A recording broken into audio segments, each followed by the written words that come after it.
دو چیزیں کرنی ہیں۔ اسی طرح ایک غلط فہمی ہمارے معاشرے میں اور پیدا ہو گئی ہے کہ صدقہ خالی زندہ سے مخصوص نہیں ہے، صدقہ مرنے والے کی طرف سے بھی دینا چاہیے، اس لیے کہ جتنا صدقے کے ثواب کا محتاج زندہ آدمی ہے اس سے زیادہ محتاج ہے مرنے والا، مرنے والے کی طرف سے زیادہ صدقہ، اور خصوصاً پہلی رات میں۔ ہمارے یہاں نہ جانے واعظوں کی بنیاد پر یا ذاکروں کی بنیاد پر یا علماء کی بنیاد پر، بہرحال یہ مسئلہ چاہے جیسے نشر ہوا اس کی علت تو میں نہیں جانتا ہوں، لیکن اتنا ضرور ہے کہ ایک چیز آئی نماز وحشت قبر، ادھر کوئی مومن مرا اور ادھر آپ کو مشورہ دیا گیا، قبلہ نے اعلان کر دیا نماز وحشت پڑھیے، نماز وحشت پڑھیے، پڑھنی چاہیے، بہت زیادہ ثواب ہے۔ اگر آپ چاہتے ہیں آپ کی کوئی پڑھے، ہاں بالکل، یہ بدلے ہیں جو دنیا میں مل جاتے ہیں، اگر آپ کسی کی نہیں پڑھے دھوکہ دے کے آ گئے تو پھر آپ کے بارے میں بھی سب دھوکہ دے کے چلے جائیں گے، آپ کی بھی کوئی پڑھنے والا نہیں ملے۔ پڑھنی چاہیے، لیکن یہ پہلا آپشن نہیں ہے، نماز وحشت پہلا آپشن نہیں ہے۔ مرنے کے بعد انسان کے لیے نبی نے فرمایا، دیکھیں کیا فرماتے ہیں، ایک صلوات ذرا اچھی سی پڑھیں تو پھر میں آپ کو بتاتا ہوں۔ محمد و اجل، یہ جو نشر ہوا انڈیا پاکستان میں، مجھے یہاں کا نہیں پتا، انڈیا پاکستان میں مشہور ہے، ادھر مومن کوئی مرا ادھر مسجدوں میں واٹس ایپ کے اوپر نماز وحشت پڑھ دیجئے، نماز وحشت پڑھ دیجئے، حالانکہ اسلام کا مطالبہ پہلا نماز وحشت کا نہیں ہے، اسلام کا پہلا مطالبہ کچھ اور ہے، اور وہ میں نبی کا لفظ سناتا ہوں آپ کو، بسم اللہ الرحمن الرحیم، لا یاتی علی المیت اشد من اللیلۃ الاولی فرحموا موتاکم بالصدقہ، نبی نے فرمایا میت کے اوپر سب سے سخت وقت آتا ہے جب اس کی پہلی رات قبر میں گزرتی ہے، پہلی رات بڑی سخت ہوتی ہے، بلکہ علماء نے تو یہاں تک لکھا کہ اسی رات کے اوپر اس کی پوری بعد والی زندگی کا دار و مدار ہے، اگر یہ اچھی گزر گئی تو باقی راتیں اچھی گزریں گی، اگر یہ اچھی نہ گزری تو باقی رات ہو سکتا ہے اچھی نہ گزرے، اسی لیے اسلام کہتا ہے زیادہ سے زیادہ عمل کریے، آپ کروائیے پہلی رات میں۔ تو نبی نے کیا فرمایا، لا یاتی علی المیت اشد من اللیلۃ الاولی، پہلی رات سے سخت رات اس مرنے والے پہ کوئی آنے والی نہیں ہے، فرحموا موتاکم بالصدقہ، اپنے مرنے والوں پہ رحم کرو صدقہ دے کے، پہلا آپشن نماز وحشت نہیں ہے، پہلا آپشن ہے مرنے والے کے لیے صدقہ دیجئے، توجہ چاہتا ہوں میں۔ لیکن اب ایسے بھی مومن ہیں جن پہ صدقہ دینے کو نہیں ہوتا، تو پھر دوسرا آپشن لایا گیا کہ یا 2 رکعت نماز پڑھ لیجئے، نماز وحشت قبر، اور آج کے مجتہدین ہمارے یہ کہتے ہیں دونوں ہی پڑھ لیجئے، یعنی صدقہ بھی دے دیجئے، نماز وحشت بھی پڑھ لیجئے، لیکن پہلا آپشن پھر میں بتا رہا ہوں کو، پہلا آپشن کیا ہے، صدقہ دیجئے، اس لیے کہ یہ صدقہ عذاب قبر سے محفوظ رکھتا ہے اس انسان کو۔ لیکن خدا کی قسم بڑے بڑے مالدار مر جاتے ہیں، بڑے بڑے دولت مند مر جاتے ہیں، بڑے بڑے صاحبان اقتدار مر جاتے ہیں، اگر ان کے رشتہ داروں میں ساری باتیں آتی ہیں، بریانی پکوانا آتا ہے، لوگوں کو کھلانا آتا ہے، بڑے بڑے 40 میں کرنا آتا ہے، سب آتا ہے، مگر صدقہ ذہن میں نہیں آتا، کیوں؟ اس لیے کہ جو مرنے والا ہے اس نے زندگی میں صدقہ دیا ہی نہیں تھا۔ بڑا مسئلہ ہے بھائی، جب مرنے والے نے زندگی میں کبھی صدقہ نہیں دیا تو رشتہ داروں کے ذہن میں صدقے کا تصور نہیں آتا، تو لہذا تو یاد رکھیے یہ اتنے بڑے بڑے پروگرام کرنا مرنے میں یہ بعد کی چیزیں ہیں، سب سے پہلے صدقہ دیجئے، اور صدقہ دینے کے بعد ایک واجب ہے، واجب مستحب نہیں ہے، واجب ہے، لوگوں کو بعد میں کھلائیے، سویم بعد میں کیجئے، یہ مجلس ماتم بعد میں کیجئے، اس لیے کہ کوئی دیوار ہے۔ دیکھیں عزیزو یاد رکھیے، مرنے والا بہت زیادہ محتاج ہے، آپ کا بہت زیادہ محتاج ہے، اتنا زندگی میں محتاج نہیں تھا وہ، اس لیے کہ اس کے ہاتھ میں مال تھا، دولت تھی، پیسہ تھا، صاحب اختیار تھا، اب اس کے ہاتھ میں کچھ نہیں ہے، سب کچھ آپ کے ہاتھوں میں ہے، اور وہ بیچارہ اکیلا قبر میں ہے۔ اب آپ یہاں سے قرآن پہنچانا چاہ رہے ہیں، قرآن پڑھیے مرنے والے کے لیے، اسی طرح بھائی فاتحہ دلوائیے مرنے والے کی، اسی طرح بھائی مجلسیں کروائیے بڑی بڑی، مگر پہلے اس دیوار کو گراؤ جو نہ مجلس پہنچنے دے رہی، مجلس جا رہی ہے ادھر، نہ روزہ آپ کا جا رہا، نہ آپ کی عبادتیں جا رہی، نہ آپ کا ثواب پہنچ رہا ادھر. کیوں؟ اس لیے کہ اگر یہ مرنے والا کسی کا حق لے کر مر گیا تو کوئی بھی ثواب جب تک نہیں پہنچے گا جب تک کہ پہلے وہ حق ادا نہ کریں. اسی لیے اسلام کا حکم ہے مرنے والے کے لیے اور ان کے رشتہ داروں کے لیے، جب آپ جنازے کو دفن کر دیں تو وارث کو قبرستان میں کھڑے ہو کے ایک اعلان کرنا چاہیے کہ جو کسی کا حق میرے وارث کی گردن پہ ہو، میرے اس مرنے والے کی گردن پہ اگر کسی کا حق ہو تو وہ مجھ سے آ کے لے لے. یہ واجب ہے. آیت اللہ دیباچی نے لکھا کہ نبی کریم کے سامنے ایک جنازہ لایا گیا. مولا نے کہا یا رسول اللہ نماز جنازہ پڑھا؟ کہا نہیں پڑھاؤں گا، اس لیے کہ یہ کافی لوگوں کا قرضہ لے کے مر گیا ہے. جب تک یہ لوگوں کا قرضہ نہیں دے گا میں نماز جنازہ نہیں پڑھاؤں گا. میرے مولا نے وعدہ کیا، مولا یا رسول اللہ میں اس کا قرضہ ادا کروں گا. تب نبی نے جا کے کہیں نماز جنازہ پڑھائی. اب دیکھیں، اس لیے کہ جب تک آپ کسی کا حق نہیں دیں گے، جب تک آپ کا کوئی سوال، وہ دیوار گراؤ پہلے، اور وہ دیوار ہے کسی کا حق. جب آپ حق ادا کر دو گے تو پھر یہ ثواب سارے پہنچ جائیں گے، تبھی اس کے لیے فائدے مند ہوں گے. لے کے مت مریے کسی کا بھی. خدا کی قسم ضروری نہیں ہے کہ آپ بڑی بڑے جشن کریے، بڑے بڑی محفلیں کریے، بڑے بڑے عشرے قائم کیجئے، قرضے اٹھا اٹھا کے کیجئے، اور پھر قرضدار پیچھے پھر رہے ہیں جشن والے کے. جشن والا قرضہ دینے کو تیار نہیں ہے. یہ بھی ہو رہا ہے. ایک صلوات بھیجیں محمد اور آل محمد پر.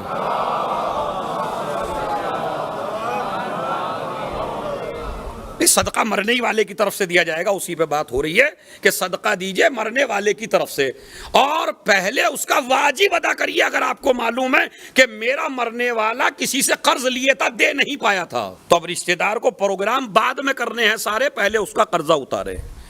خود میں آپ کو ایک اور بڑی عظیم تاریخ سے بات بتاؤں. ایک صلوات بھیجیں محمد اور آل محمد پر.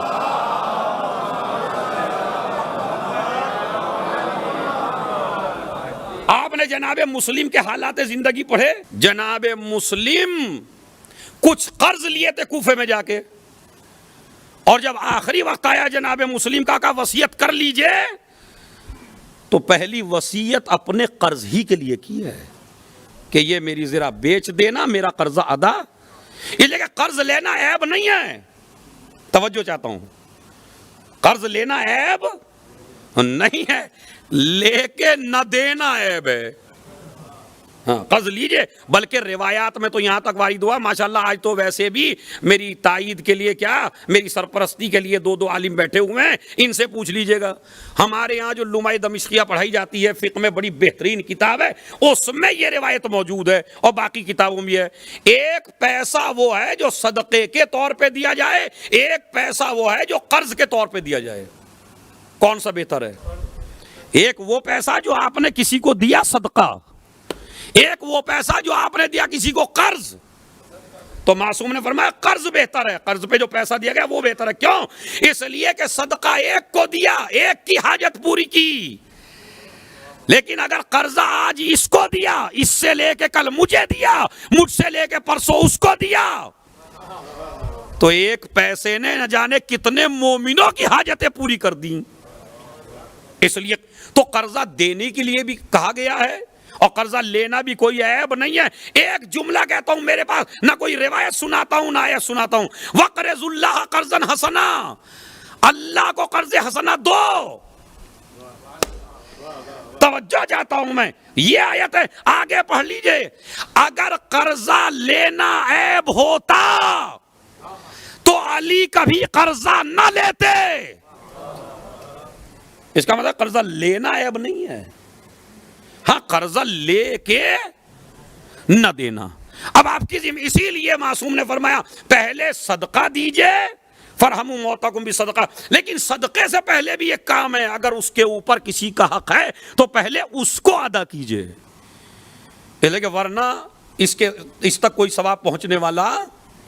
تو نماز وحشت دوسرا آپشن ہے، اور صدقہ دینا پہلا آپشن ہے، اور ان میں جو واجب ہے وہ ادا کیجئے جو اس کی گردن پہ ہے۔ شب عاشور پڑھیے آپ ذرا خطبہ میرے مولا کا، اور پڑھیے شب عاشور کے حالات، اور یہ دو علماء بیٹھے ہوئے ہیں۔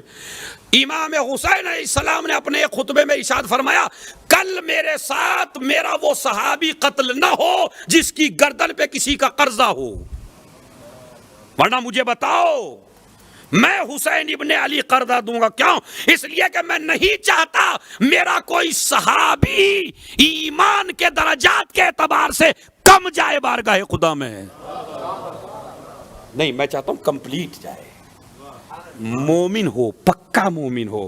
اسی لیے تو کہا ایسے صحابہ نہ میرے نانا کو ملے، نہ میرے بابا کو ملے، اور نہ میرے بھائی کو ملے، لیکن مکمل تھے، مکمل کردار تھے، مکمل اسوہ تھے وہ۔ بس عزیزو، چونکہ وقت بھی زیادہ ہونے لگ رہا ہے اور مجھے 2-3 باتیں اور بھی کہنی ہیں، ابھی ایک صلوات بھیجے محمد اور آل محمد پر۔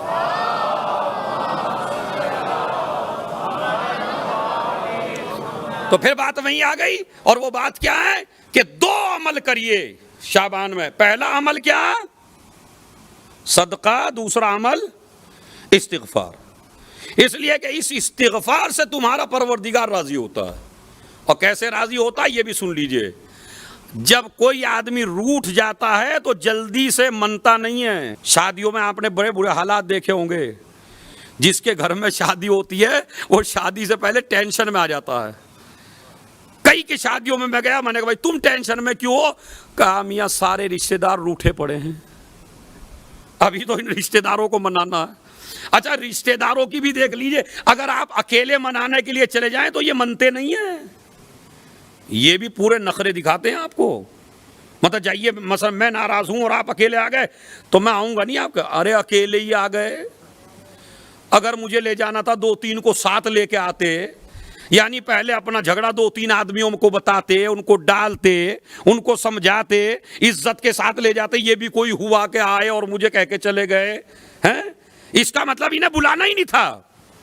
ایک اصول یاد رکھیے آج اس شب جمعہ میں، جتنا سختی کے ساتھ آپ کسی گنہگار کو معاف کریں گے، اتنا ہی سختی کے ساتھ محشر میں خدا تم کو معاف کرے گا۔ یہ اصول ہے۔ اگر آپ چاہتے ہیں کہ ہمارا پروردگار ہمیں جلدی معاف کر دے، اور واقعاً ایسا کوئی ہے ہی نہیں، ابھی ماشاءاللہ ابھی دعا کے فقرے دعائے کمیل کے ابھی سب مل کے پڑھیے تو انشاءاللہ پروردگار ہم سے بھی راضی ہو جائے گا۔ یا سریع الرضا، مل کے پڑھیے، کیا مطلب ہے؟ تو اسے تو دیر سے راضی ہونا چاہیے نا۔ یعنی اگر میں آپ سے ناراض ہو جاؤں، ماں، خدا کی قسم، باپ جلدی راضی نہیں ہوتا، ماں بھی کبھی کبھی جلدی راضی نہیں ہوتی، چچا ماموں جلدی راضی نہیں ہوتے، خاندان والے جلدی راضی نہیں ہوتے، حالانکہ ان کا کھا نہیں رہے ہو تم۔ اور جو ہر وقت کھلاتا ہو، جو رازق بھی ہو، مالک بھی ہو، خالق بھی ہو، سانسیں بھی اس کی وجہ سے لے رہے ہوں، اس کے حکم کی وجہ سے، مگر ادھر بندہ، اللہ کہتا ہے بس میرے بندے ایک دفعہ کہہ دے تو صحیح۔ روایت میں پروردگار انتظار کرتا ہے۔ انتظار کی ایک مثال دی ہے علماء نے، ایک اچھی سی صلوات پڑھی ہے تو میں آپ کو مثال سمجھاؤں۔ وہ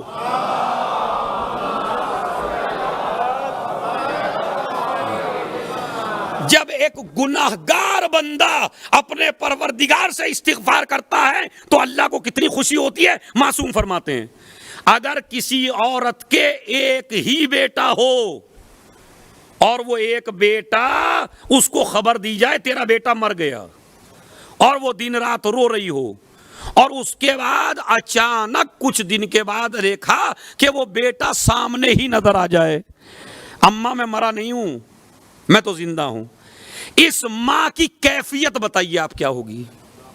کتنی خوش ہوتی ہے وہ ماں جس کے بچے کی مرنے کی خبر دے دی جائے، اس کے بعد وہ زندہ آ جائے، ماں کے سامنے آ جائے، ماں کو ماں کہہ کے پکارے تو کتنی خوش ہوتی ہے ماں۔ معصوم فرماتے ہیں کہ جتنی خوشی اپنے بیٹے کو زندہ دیکھ کے ایک ماں کو ہوتی ہے، اس سے زیادہ خوشی پروردگار کو اس وقت ہوتی ہے جب ایک گناہگار ایک مرتبہ کہہ دے استغفر اللہ۔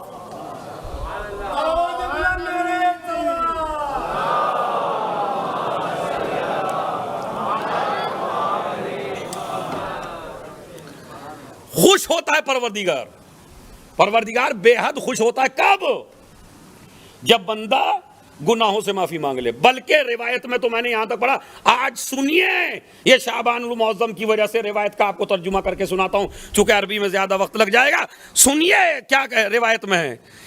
بعض روایات میں ہے کہ جب کوئی انسان گناہ کر لیتا ہے تو فرشتے کہتے ہیں پروردگار لکھ دیں, کہ ابھی نہ لکھو. ہیں پروردگار اس نے گناہ کیا ہے, کہ ابھی نہ لکھو. کہ کیوں؟ کہ انتظار میں ہوں کہ ہو سکتا ہے معافی مانگ لے. ہے ایسا معبود کوئی؟ ہے ایسا پروردگار کو؟ اسی لیے مولا علی نے فرمایا خوش نصیب ہے وہ مومن جس کے گناہ کے بعد استغفر اللہ ہو. ادھر گناہ کیا, ادھر استغفر اللہ ربی واتوب الیہ. استغفر اللہ ربی, پروردگار مجھے معاف کر دے, پروردگار مجھے معاف کر دے. اسی لیے میرا مولا علی کہتا ہے دعائے خضر, جسے تو آپ دعائے کمیل کہتے ہیں, یا سریع الرضا. کیا ترجمہ ہے؟ اے جلدی راضی ہونے. اب ماشاءاللہ تھوڑا سا میں محفل کا آپ کو ذائقہ بھی دے دیتا ہوں. یا سریع الرضا, اے جلدی راضی ہونے. کتنی جلدی بتائیے, کتنے اشرے سنے آپ نے آج تک؟ مجھے اب اس کا جواب کتنی جلدی راضی ہو, کوئی پیمانہ ہے؟ میرے مولا علی نے دعائے کمیل میں, دعائے خضر میں یہ تو بتایا اللہ جلدی راضی ہوتا ہے, مگر یہ کوئی پیمانہ آج تک نہیں بتا سکا کتنی جلدی. ارے توجہ چاہتا ہوں, آخری آدمی سے توجہ, کتنی جلدی اللہ راضی ہوتا ہے. دعائے کمیل میں یہ پتا چلے گا اللہ جلدی راضی ہوتا ہے, لیکن اگر کربلا نہ ہوتی تو پتا نہ چلتا کہ کتنی جلدی راضی ہوتا ہے. یہ تو اس وقت پتا چلا کہ جیسے ہی حر قدموں میں گرا اور حسین نے اٹھایا,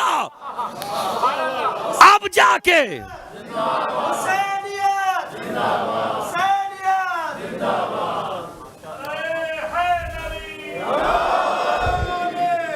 خدا کی قسم کربلا نہ ہوتی تو یہ پتہ نہ چلتا کہ پیمانہ کیا ہے. علی نے یہ تو بتا دیا تھا اللہ جلدی راضی ہوتا ہے, مگر یہ حسین نے بتایا جیسے ہی حر قدموں میں گرا. میرا مولا کہتا ہے میں نے بھی معاف کیا, میرے خدا نے بھی معاف کیا. ارے جس کا بندہ اتنی جلدی معاف کر دے,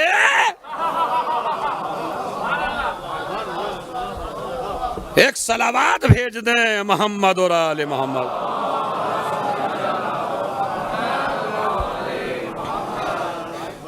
جس کا بندہ اتنی جلدی معاف کر دے اس کا خدا کتنی جلدی معاف کرے گا. اور یہ نہیں کہا اچھا جملے بھی دو ہیں, میں نے معاف کیا, میرے خدا نے معاف کیا. ہماری اتنی طاقت تو ہے جو ہم یہ کہہ سکیں میں نے معاف کیا, مگر یہ وہی کہہ سکتا ہے جسے یہ معلوم ہو جو میری مرضی ہے وہی میرے خدا کی مرضی ہے. اچھا میرے مولا کی فصاحت و بلاغت تو دیکھیں, میں نے معاف کیا, میرے خدا نے معاف کیا.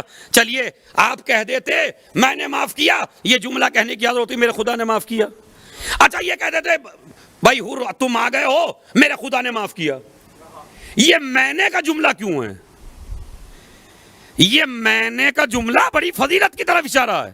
یہ لیکن ہو سکتا ہے کچھ لوگ ایسے پیدا ہو جائیں کہ یہ کہیں کہ اگر اللہ میاں چاہیں تو یزید کو معاف کر سکتے ہیں. میں نے کا لفظ رکھ کے بتایا جب تک میں معاف نہ کر دوں.